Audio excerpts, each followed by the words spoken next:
All right, so we're doing Malthusian models again, this time with an unknown growth rate. It's somewhere in the question, but we sort of need to dig around for a little bit.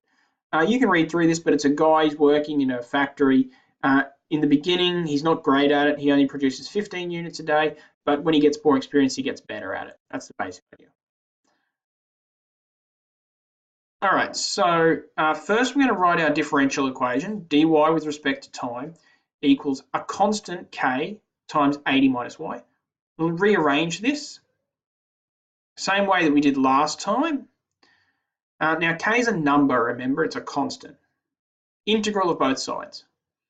So the integral on the right-hand side is going to be kt. The integral on the left-hand side is going to be negative ln 80 minus y. And we've got that plus c on the end. Now rearranging it into exponential form, and we end up with something like this. Now we really want to find that e to the c, so we're going to sub in a point. Time equals 0, y equals 15. So 80 minus 15 is 65. E minus k0 times e to the negative c. So e to the negative c equals 65.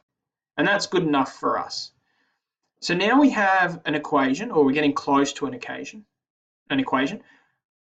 Just turn that around. Now we need to find k, and we're going to do it by subbing in another known point. 40 units per day after 20 days. All right, so no real magic here. We're just subbing in some numbers and solving for k. We'll have to take, we'll just rearrange that so we find the natural log. And then we'll divide it by negative 20, and we should get some number for k. It's going to be pretty ugly, some decimal, negative 0.022428. All right, so it says how many units will be produced after being on the job for 25 days. Well, we've got an equation now, 80 minus 65 e to the negative 0.022428t. So now we just have to sub in 25 for t.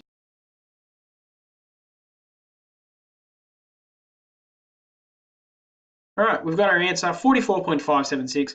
So about 44 units. It makes sense here to round down. Obviously, he's not going to be making half a unit in a day.